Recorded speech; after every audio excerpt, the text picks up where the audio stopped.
So this is a little bonus video as an extra way to finish your fob that I've been thinking about and working on that I haven't seen done before, but I think it can be really effective. So what you're going to do is you're going to cut the back of your canvas so there's not too much left. Now when you fold it over, you can see on this canvas I haven't done a binding stitch. So the idea I had is that I would do almost like a double binding stitch over the whole end. So if you haven't watched the binding stitch video, definitely go watch that first. Do not attempt this without watching the binding stitch video.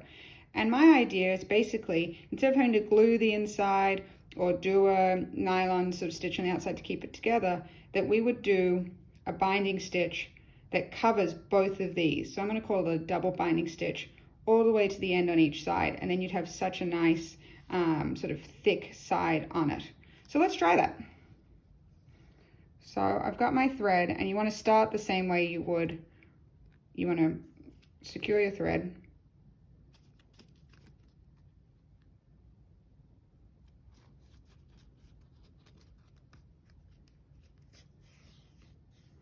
First. And then come up in that first hole right there.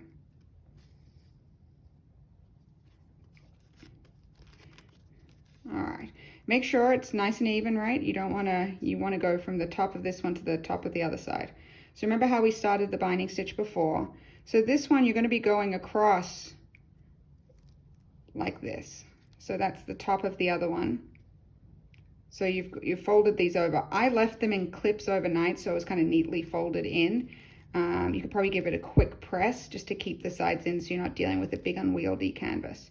But you can see I'm going through the top there and the top there, just like we would a binding stitch, except we've got two in it.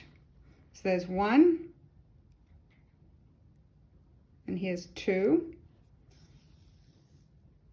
and then you come back three, just like you would. 1, 2, 3. And then through the top of this, and then back 3. 1, 2, 1, 2, 3. So it's basically just your classic binding stitch. We're just going over 2 sets, 1, 2, 3, of canvas kind of folded in. Now the tricky bit when you come back is going to be changing threads. So it's going to be, we have one side still open. So what we're going to do is kind of the same way you would before. It's, you know, like I said, this is a bit more of an advanced move, but you're going to finish it still on that side. So I'm coming through, I'm securing the thread kind of inside there, trimming that off.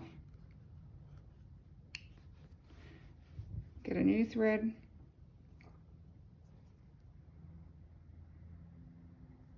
Now, because it's inside and you won't see it, you could just do a knot because it will be stuck kind of in here. So it's not gonna, there's no back that's gonna be lumpy or exposed.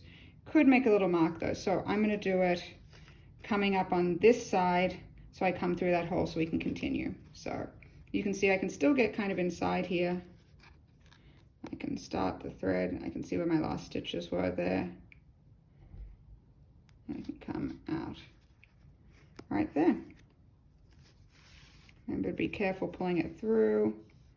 You don't want to pull it all the way out. And then you're straight back to 1, 2, 3.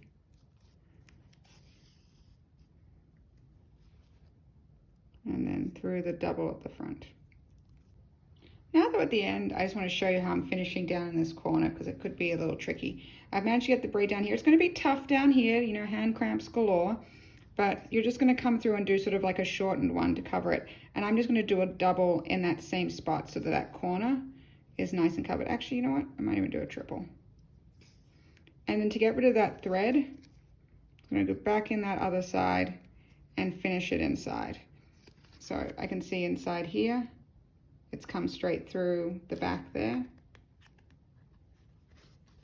Pull it out and snip it.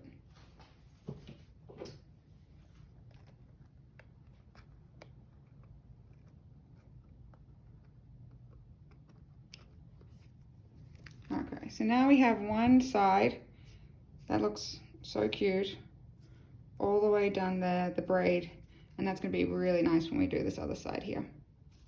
All right, so on this side, we're going to do exactly the same thing. Here, down to here, same kind of finish, and then we'll talk again about finishing the top. So what I'm going to do on this side, since it's a little bit trickier finishing it because you can't sort of open it out the way you did on this one because this side's done, is I'm going to come in here. Make sure you only go halfway down and change threads and have super long thread to finish this. You don't have to try to change it again. And so what I would normally do on this next stitch is come in here. What I'm going to do is actually just feed it down through the top of this and then come and then come and then come out the top, because I know that's going to be covered up and secure with the thread inside. So I'm just going to do that.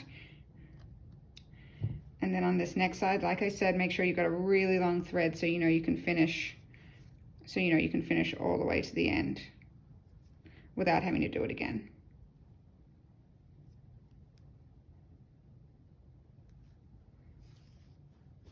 So then I need to come, basically start there. So I'm going to do sort of the same thing. I'm going to kind of feed it through here.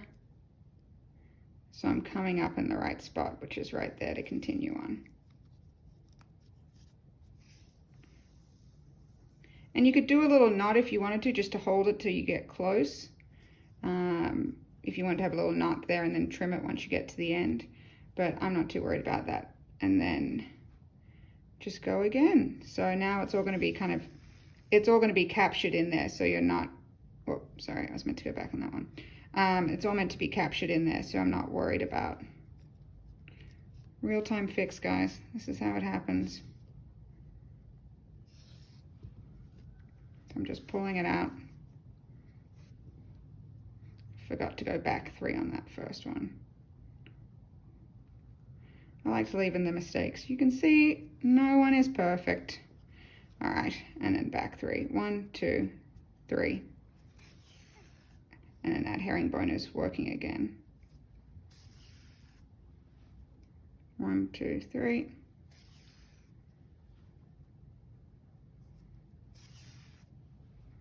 One, two, three. And that's all getting captured in there, those threads, so I'm not worried about them kind of coming undone because they're all being braided in. So I'll see you when we get to the end. Okay, now that we've finished this, what we're going to want to do is somehow get rid of this. This is why I said to have an extra long thread that second time. And we're just going to come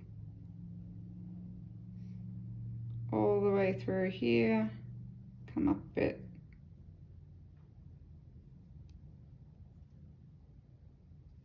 So you can hold on to it. Like I said, this is not for the beginner. Just going to keep kind of going through till we get it to the end. Just fed through here. You could just trim it somewhere along there if you don't mind the little tail.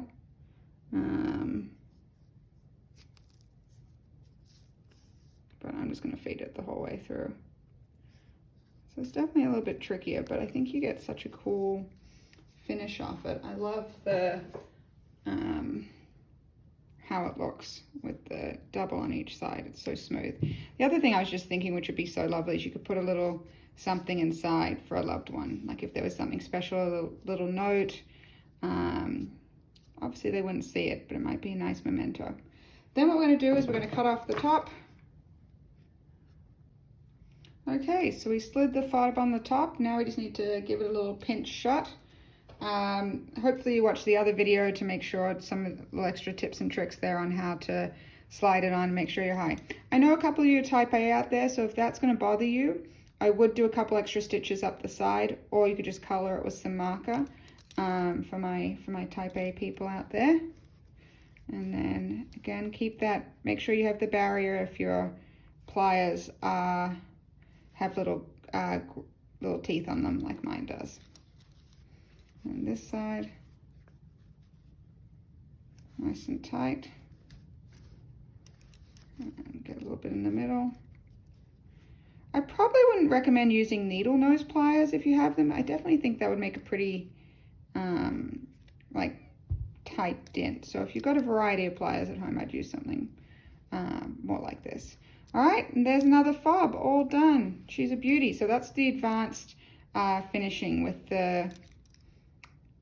the double binding strip on the side, and it turns out so cute. It's super strong, not going anywhere. It's definitely a lucky one.